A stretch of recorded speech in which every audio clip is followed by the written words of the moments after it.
గుంటూరు జిల్లా కలెక్టర్ నాగలక్ష్మికి GMC mayor Kavati Manohar Naidu, deputy mayor Diamond Babu memorandum అందించారు.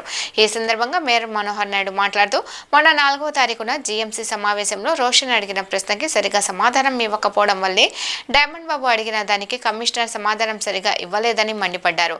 అడిగిన దానికి సమాధానం చెప్పాల్సిన బాధ్యత కమిషనర్కు ఉంది, కానీ వారు సభను పక్కదారి పట్టించే విధంగా అలా ప్రవర్తించారు. కమిషనర్ ఒక ఐఏఎస్ అయి ఉండి ఇలా చేయడం తగదని చెప్పారు. కానీ దానికి ఆయన విరుద్ధంగా ఉన్నారని మండిపడ్డారు.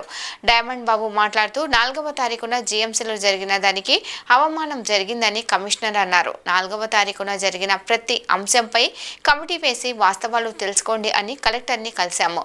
నేను మాట్లాడిన తీరు తప్పైతే తన మీద చర్యలు తీసుకోండి. ఆయన మాట్లాడిన తీరు పరిశీలించి ఆయన మీద చర్యలు తీసుకోండి. ఎవరైతే రాష్ట్ర ఖజానా గండి పెట్టారో బుడమేరు వాగు గురించి, అవకతవకలు గురించి విచారణ జరపాలని అన్నారు.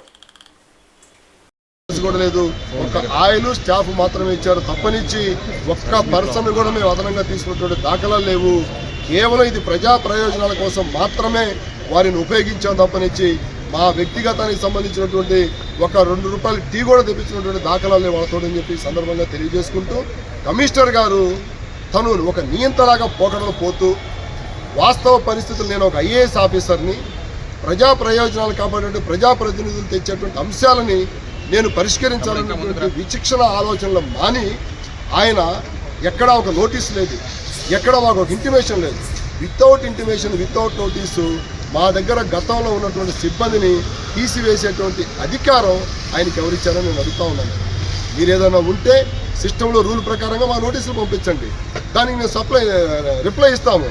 కానీ మీరు సాటిస్ఫై కాకపోతే మీరు డెసిషన్ తీసుకోండి, తప్పులేదు. అంతే తప్పనిచ్చి ఏకపక్ష నిర్ణయాలతోటి నిన్న జరిగినటువంటి కౌన్సిల్లో జరిగినటువంటి అంశాలు ఏదేదో వేరే వేరే విషయాలన్నీ కూడా ప్రజాప్రతినిధులు మాట్లాడతారు కాబట్టి వాటిల్లో మాకు ఇబ్బందులను ఉద్దేశంతో సభను పక్కదావ పట్టించే విధంగా సభను అవమానపరిచినటువంటి విధానాన్ని కలెక్టర్ గారి దృష్టికి తీసుకొచ్చాం.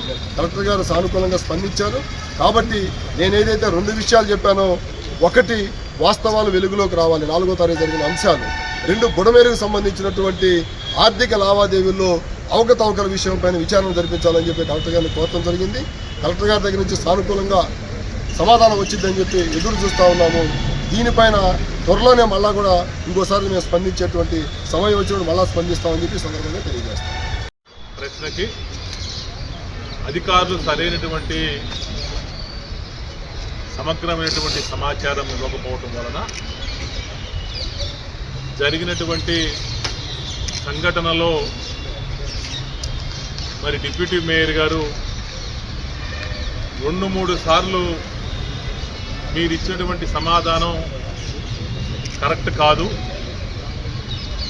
పరిపాలన పరంగా ఈ సమాధానం మేము ఇవ్వలేకపోతున్నాము అనేటువంటి ధోరణిలో మీరు సమాధానాన్ని ఇవ్వటం జరిగింది. ఒక గౌరవ సభ్యుడు అంటే కౌన్సిల్లో గౌరవ సభ్యులుగా ఎవరైతే ఉన్నారో, కార్పొరేటర్లు కావచ్చు, కోఆప్షన్ సభ్యులు కావచ్చు, శాసనసభ్యులు కావచ్చు, శాసన మండలి సభ్యులు కావచ్చు, పార్లమెంట్ సభ్యులు కావచ్చు, ఎవరైతే సభ్యులుగా ఉన్నారో వాళ్ళు ఎటువంటి ప్రశ్నైనా సరే ఎజెండాలో లేవనెత్తితే వాళ్ళు లేవనెత్తినటువంటి ప్రశ్న ఏదైతే ఉందో ఆ ప్రశ్నకి పూర్తి స్థాయిలో సమాధానం చెప్పవలసినటువంటి బాధ్యత సంబంధిత అధికారులపై ఉండేటువంటి పరిస్థితి, అది చట్టం కూడా. కానీ మొన్న సభ్యుడు అడిగినటువంటి క్వశ్చన్కి వాళ్ళు సరైనటువంటి సమాధానం ఇవ్వకపోగా సభని అగౌరవపరిచే విధంగా, సభని పక్కదోవ పట్టించే విధంగా ఈ యొక్క సమాచారం పరిపాలనా సౌలభ్యం కోసం మేము ఇవ్వలేకపోతున్నాము అనేటువంటి గూఢార్థం వచ్చే విధంగా ఆ రోజు సమాధానం చెప్పటం వల్ల ఆ రోజు డిప్యూటీ మేయర్ గారు, మీరు ఇంతమంది ప్రజాప్రతినిధులు ఉన్నారు, 10 లక్షల మంది జనాభా ఎన్నుకోబడినటువంటి ప్రజాప్రతినిధులు, వీళ్ళు పబ్లిక్ రిప్రజెంటేటివ్స్, మీరు పబ్లిక్ సర్వెంట్స్ అనేటువంటి మాటలు వారు మాట్లాడుతూ గౌరవ సభ్యులందరినీ అగౌరవపరిచే విధంగా మీ సమాధానం ఉంది, ఏదైనా తమాషాగా ఉందా అని చెప్పేసి ఆ రోజు డిప్యూటీ మేయర్ గారు మాట్లాడటం కూడా జరిగింది.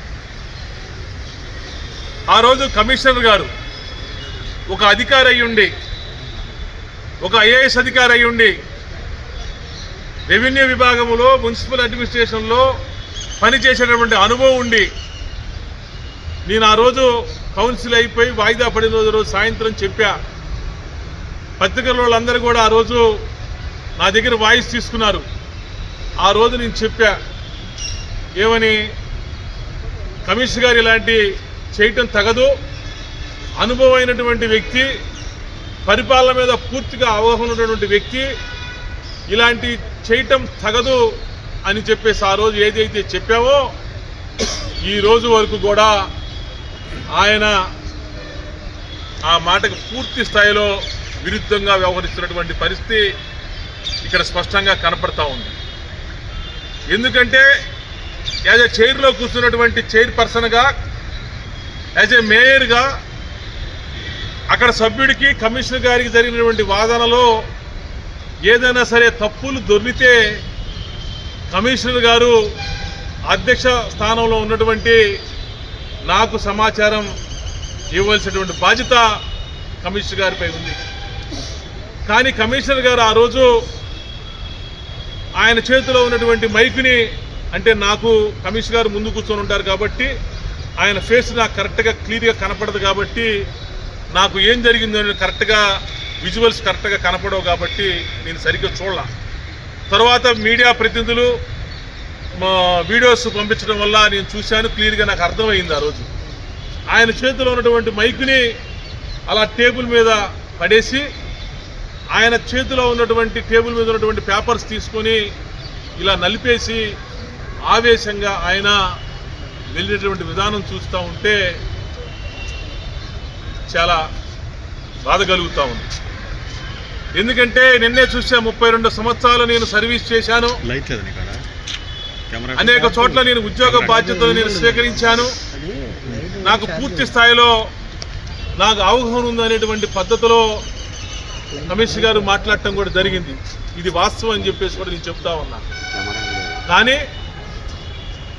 ఆ రోజు జరిగినటువంటి సంఘటనలో గౌరవ సభ్యుడు కానీ ఏమైనా అన్నప్పుడు మీకు కానీ అవమానం జరిగితే, మీకు కానీ బాధ కలిగితే అధ్యక్ష స్థానంలో ఉన్నటువంటి నాకు ఆ రోజు సమాచారం ఇవ్వాల్సినటువంటి బాధ్యత, లేకపోతే నా దృష్టికి తీసుకురావాల్సిన బాధ్యత ఉన్నది అని చెప్పేసి చట్టంలో మీకు తెలియదా కమిషనర్ గారు అని చెప్పేసి కూడా నేను కమిషనర్ గారు నేను అడుగుతా ఉన్నాను. ఇప్పుడు ఎందుకంటే నేను చూస్తూ ఉన్నాం, శాసనసభలో కానీ రాజ్యసభలో కానీ ఇలాంటి లోకల్ బాడీస్లో ఉన్నటువంటి మీటింగ్లప్పుడు మేము చూస్తూ ఉంటాం.